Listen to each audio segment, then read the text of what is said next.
PLI 221 की second chapter types of library की बात करेंगे हम. There are two categories, digital and virtual libraries, and beside that university library, academic library, college library, school library, special libraries are there. हम सबसे पहले बात करेंगे नेशनल लाइब्रेरी की. तो first of all we will talk about the national library. American library जैसे कि America की जो नेशनल लाइब्रेरी है that is library of Congress 1876 में हुई थी. और क्या कहते हैं LA जो है वो ब्रिटिश लाइब्रेरी है जो कि 1877 में इस्टेब्लिश हुई थी. तो हर नेशन की एक लाइब्रेरी को नेशनल लाइब्रेरी ऑफ इंडिया कहा जाता है. इसी तरीके से हमारी जो नेशनल लाइब्रेरी इंडिया की जो नेशनल लाइब्रेरी ऑफ इंडिया है उसको इस्टेब्लिश किया गया था 1836 में और उस टाइम उसका नाम था कैलकाटा पब्लिक लाइब्रेरी. और ये स्टार्ट की गई थी, एक नॉन गवर्नमेंटल ऑर्गेनाइजेशन थी. फिर उसके बाद लॉर्ड कर्जिन जो कि यहाँ के वायसराय थे उन्होंने कलकत्ता पब्लिक लाइब्रेरी और एक इंपीरियल लाइब्रेरी थी, दोनों को अमलगमेट करके 30 जनवरी 1903 को एक नई लाइब्रेरी को इम्प्लीमेंट किया, इंपीरियल लाइब्रेरी के नाम से. फिर इस इंपीरियल लाइब्रेरी को 1953 में पब्लिक के लिए खोला गया और इसको नाम दिया गया नेशनल लाइब्रेरी ऑफ इंडिया. और इसके फर्स्ट लाइब्रेरियन थे BS केसवान. फिर हम बात करेंगे नेशनल लाइब्रेरी की कलेक्शंस की. तो नेशनल लाइब्रेरी के पास huge number of books of collection है. According to my book 2.2 million और ये वेरी कर सकता है. बुक्स हैं. Collection has built through books received through delivery books, deliver books, purchase, gifts, exchange and other depository privilege. और यहाँ पर अलग अलग लैंग्वेजेस की बुक भी अवेलेबल हैं. सर्विसेज रीडिंग फैसिलिटी प्रोवाइड करता है. Lending services including inter library loan services और bibliography and reference services, reprographic services. फिर हम बात करते हैं नाउ एकेडमिक लाइब्रेरी की. एकेडमिक लाइब्रेरी में school library, college library, university libraries आ जाती हैं. तो हम सबसे पहले बात करेंगे स्कूल लाइब्रेरीज़ की. अकॉर्डिंग सारी लाइब्रेरीज़ की जो सर्विसेज होती हैं वो बेसिकली सेम होती हैं, बस वहाँ के यूज़र और पैट्रन्स के अकॉर्डिंग जो सर्विसेज हैं वो वेरी करती हैं. कलेक्शन जो है वो वेरी करता है. अगर स्कूल लाइब्रेरी है तो according to the student and teachers के अकॉर्डिंग होती है.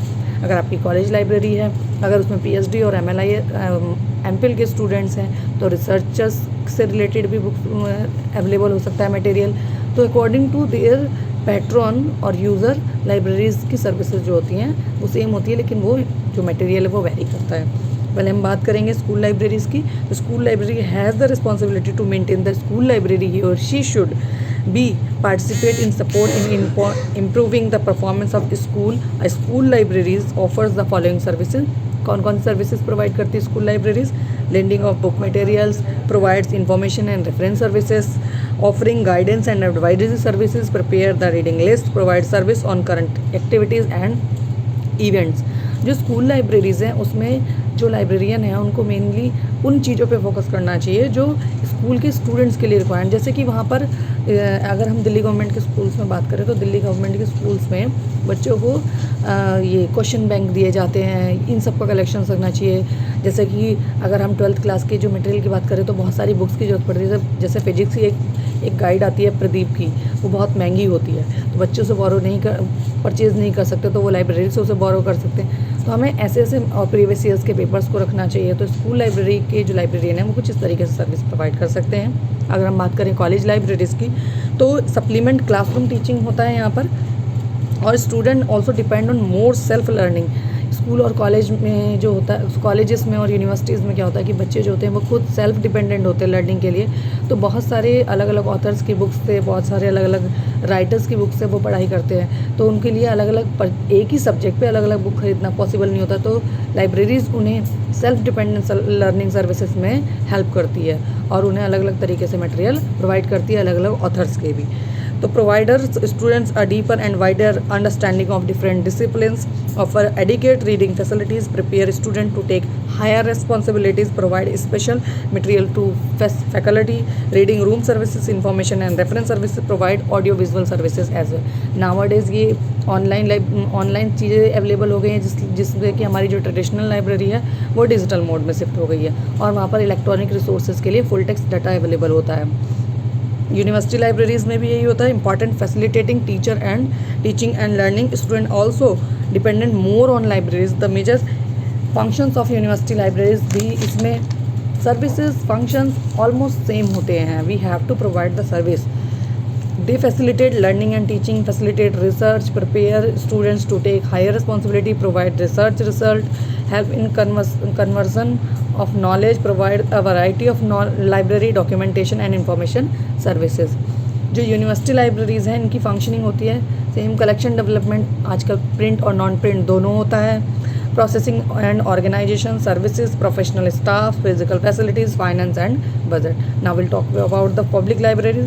पब्लिक लाइब्रेरी जो है integral part of the community, तो public library play a very important role to build a society as well. अगर पब्लिक लाइब्रेरीज़ की बात करें तो यूनेस्को मैनिफेस्टो ने पब्लिक लाइब्रेरी को 1995 में दिया था, और ये सोसाइटियल डेवलपमेंट, जैसे कि हमारे दिल्ली में दिल्ली पब्लिक लाइब्रेरी वर्क करती है, रिमोट एरियाज़ में लोगों को पढ़ने के लिए, रीडिंग हैबिट को एनहांस करने के लिए इन्होंने mobile library on wheel start किया, जिससे कि बस मोबाइल वैन्स जाती हैं और बच्चों को बुक्स इशू की जाती हैं, जिससे कि बच्चों में रीडिंग हैबिट जो है उसको बढ़ाया जा सके. Provide life long learning, independence decision making. मैंने देखा है कि दिल्ली पब्लिक लाइब्रेरी में हर तरीके का मटेरियल अवेलेबल होता है, जैसे कि आप स्टोरी बुक्स पढ़ना चाहते हैं, स्मॉल चिल्ड्रंस को भी अपनी रीडिंग हैबिट्स को इम्प्रूव कराना चाहते हैं. कुछ मतलब आजकल के बच्चे कॉम्पिटिटिव बुक्स भी वहाँ पाते हैं कि वहाँ अवेलेबल होती हैं, an number of books are available there. तो public libraries plays a very important role to develop our society. Role of public library in knowledge society क्या होता है? Education, information, cultural enrichment, economic developments, ये important parts हैं जो public library develop करती है. हम बात करते हैं स्पेशल लाइब्रेरीज़ की. Special library are attach to the government institution, industrial organisations, hospital and various government department. They mainly facilitate access to information to specialist user in response to specific need. Specific user के लिए specific need के according specific information provide की जाती है. जैसे कि special libraries वो होती है, जैसे कि हमारी AICTE की लाइब्रेरी जो है वो स्पेशल लाइब्रेरी के अंडर में आती है, because we provide the services to our only in house staff only. कोई अदर जो है इसको यूज़ नहीं करता. स्पेशल लाइब्रेरी ये भी होती है कि हिस्ट्री की लाइब्रेरी, जैसे कि ICHR है, तो Indian council of historical research जो है ICHR, हिस्टोरिकल बुक्स वहाँ अवेलेबल है, that is special library. ICSSR है, Indian council of social sciences research, जो कि सोशल साइंसेस पे आपको अलग अलग material. National medical library, medical की लाइब्रेरी, ये सब क्या होती हैं? स्पेशल लाइब्रेरी हैं जो आपको एक पर्टिकुलर सब्जेक्ट पे इंफॉर्मेशन अवेलेबल कराती हैं. Now digital libraries. Digital library are believed to provide better facilities for access to resource available in the library. Digital library provide a large database, applies hypertext method and use web. For libraries, it is another step in continuing automation of library. There is a difference between automation and digitization. Automation अगर हमने एक automatic machine भी लगा रखी है तो that is automated library, but digital collection available है तो दैट इज़ डिजिटल लाइब्रेरी. अगर कोई इलेक्ट्रॉनिक ई रिसोर्सेज हम यूज़ कर रहे हैं, that is digital library. According to the Digital Library Federation, digital library provide the resource including the special staff to select, structure, offer intellectual access to, interpret, distribute, preserve the integrity of and ensure that persistence over the time of collection digital works so that they are readily and economically available for use by the defined community of set of communities. Digital library की characteristics क्या हैं? Digital library have digital and traditional collection both. Digital library, जैसे कि अगर IIT Delhi की library बात करें, that is a digital library, but वहाँ पर फिजिकली अगर आप जाके पढ़ना चाहते हैं, एक्सेस करना चाहते हैं, that is also available there. लेकिन आपको रिमोट लॉगिन्स प्रोवाइड किए जाते हैं, बच्चों को यूज़र ID और पासवर्ड दिया जाता है, जिससे कि वो they can access their library resources from anywhere at any time. Covid ने हमें ये सिखा दिया कि ऑनलाइन लर्निंग भी बहुत ज़रूरी और इम्पॉर्टेंट होती है. इश्यूज़ और चैलेंजेस क्या आते हैं क्रिएट करने में डिजिटल लाइब्रेरी को? Technical architecture, building digital collections, metadata, naming identifier and persistence, copyright right management, presentations etcetera. और सबसे important thing is preservation of storage media. हम कैसे प्रिजर्व करें हम डिजिटल कलेक्शन को? फास्टर टेक्नोलॉजीज़ का तो यूज़ किया जाता है, लेकिन उन टेक्नोलॉजीज़ की वजह से जो हैज़ल्स आती हैं, सबसे ज़्यादा आती है प्रॉब्लम कि हम उनको प्रिजर्व कैसे रखें। अगर हम कोहा में कोई एंट्री कर रहे हैं, अगर हम उसका बैकअप भी ले रहे हैं, अगर किसी वजह से वो चीज़ क्रैश हो जाए या कुछ, अगर बैकअप में भी चीज़ें नहीं आती हैं या किसी भी वजह से, तो वो पूरा का पूरा जो मटेरियल है वो क्रैश हो जाएगा, यानी हमारी एंट्रीज़ जो हैं वो बेकार हो गई। तो डिजिटल मटेरियल होने के, डिजिटल लाइब्रेरी या डिजिटल चीज़ें होने के साथ साथ हमारे पास उसको प्रिजर्वेशन के मीडियम भी अवेलेबल होने चाहिए। और preservation of fix media material. अब हम बात करते हैं वर्चुअल लाइब्रेरी की। जैसा कि मैंने कहा था 2 कैटेगरीज में होती हैं, डिजिटल लाइब्रेरी और वर्चुअल लाइब्रेरी। तो वर्चुअल लाइब्रेरीज की बात करें तो library without walls. Virtual library is selected organized collection of unit of documentary resources spread everywhere and accessible always. Author, publisher and readers are linked in the virtual library network. No corresponding physical collection of books and material. कोई भी collection material available नहीं होता है. That I had listened from a New York, one of the library in New York which provide these services. और वहाँ पर आप जाइए, आप अपने डेस्क पे अपना आईडी पासवर्ड यूज़ कीजिए और आप बुक्स की तरह ही उसको पलटेंगे। वो उस तरीके से वो पलटा जाता है, पेज जैसे पलटते हैं हम पेजेस को, और वहीं पे एक इन्फॉर्मेशन के जरिए आप वहाँ पे अपनी इन्फॉर्मेशन को, जो आप नोट्स हैं वो भी वहाँ बना सकते हैं। तो इस टेक्नोलॉजी को इंडिया में आने में अभी बहुत टाइम है। तो virtual libraries means libraries without walls.